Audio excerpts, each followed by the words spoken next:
everyone. Welcome back to another episode of Unfiltered Wrestling. As by ever, we're joined by Tim. Hi, Tim. How you doing, mate? Yeah, hi Lee. I'm pretty good today. How about yourself? Yeah, not too bad, thank you. And it's Tuesday, so it's time for our question. So, Tim, what's our question this week? Well, we're building closer and closer to SummerSlam. So, Lee, what's your biggest moment in SummerSlam? Well, I've got two. One from the women and then one from the men. So my women's one was Becky Lynch's surprise return in 2021, where she beat Bianca Belair in 26 seconds, just because no one knew Becky was going to show, and I think it was the shocking of Bianca was on a good push, Bianca was on a good run, and she just come and demolished her in 26 seconds. So that's my one from the women. Okay, what about for you men? And for my men, it's going to be the British Bulldog, Bret Hart, SummerSlam 92, only because it was in Wembley. It was the British Bulldog. I've heard stuff since that he was as high as a kite and Bret had to speak him through the whole match. And if it wasn't for Bret Hart, we wouldn't have had a match because of the night before. He just got out and got himself wasted, which he was known for doing.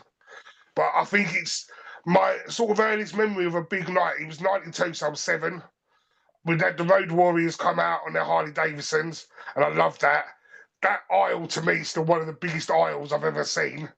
That blue aisle, it seemed like it went on for about 3 or 4 miles. So I did feel sorry for the guys having to do that walking stuff. But I think that's my earliest memory of watching a big pay-per-view event, staying up late, sitting with my dad and that. So SummerSlam 92, the fact it was at Wembley, the fact it's my earliest pay-per-view memory.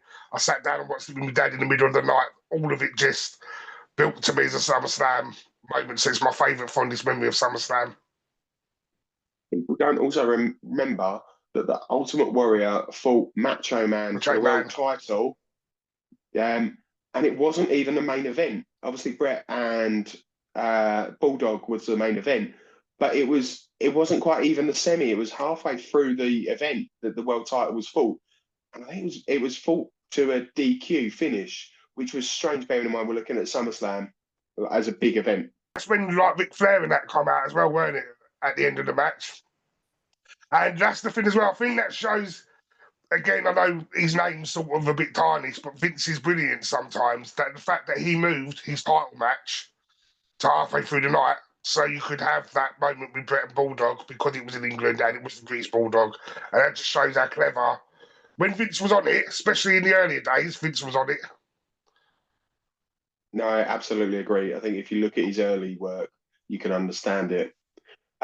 For me, Lee, I'm going to give you 3 matches I think you should watch on the build-up to SummerSlam. You've already mentioned the Bulldog and Bret Hart, so we'll take that one out of the way. For anybody that needs to, definitely watch this. This is Bret Hart at his best. So please watch that match. We're going to talk about a ladder match between Shawn Michaels and Razor Ramon. Now, they were both told at the start of the match, you can't hit somebody with a ladder. This needs to be, this is the new generation. You're not allowed to hit anybody. So they got creative with the way in which they used the ladder as a weapon. And I think that says a lot to both Scott Hall and Shawn Michaels that they managed to get that over so well. And was that pre-WrestleMania 10? So was this after the first ladder match?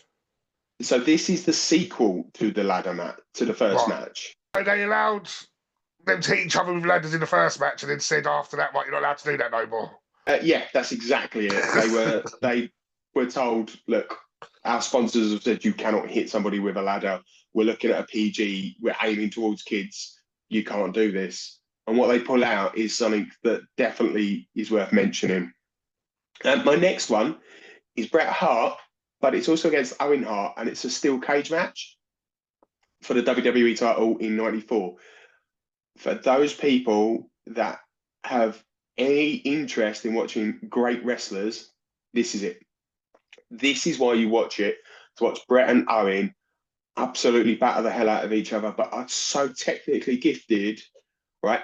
We're not going to see this in the Jacob solo match. We're not going to get that kind of match. What we'll get is we'll get something totally different. You need to watch this cage match first before that. So you get an understanding. Of course, it's with the big old blue cages as well, which we all nostalgic fans love. And owing together just with magic, and that just proves, obviously, being the Hart family, what Stu may have got his thing for being a hard ass, but he didn't know how to breed wrestlers out of his dungeon. Yeah, no, I totally agree. Absolutely agree. And my final match is a match from 2002. We saw the return of Shawn Michaels after 4 years out with a back injury. His street fight match, or his unsanctioned match against Triple H, where Michaels turns up in jeans and cowboy boots and they just beat the living hell out of each other. It is graphic, but it is like a car crash where you can't not watch. So I recommend anybody that wants a good street fight, again, build up to the John Cena Cody match, the no DQ match with Lyra and Becky. This is the match to watch. This is a good benchmark. I think it just shows again what we were talking about in last week's podcast. When you've got two mates that work together, it just shows how brilliant things can be. Like we said it about Rusev and Sheamus. And obviously we know how close Shawn and Hunter are. So the fact that they can go out and sort of nearly kill each other, but put on a great show, just proves when pro wrestling or wrestling entertainment can be at its best. No, absolutely agree, mate. Couldn't disagree with you at all. Well, if we've missed any matches or you feel like you agree or disagree with us, please leave the comments below.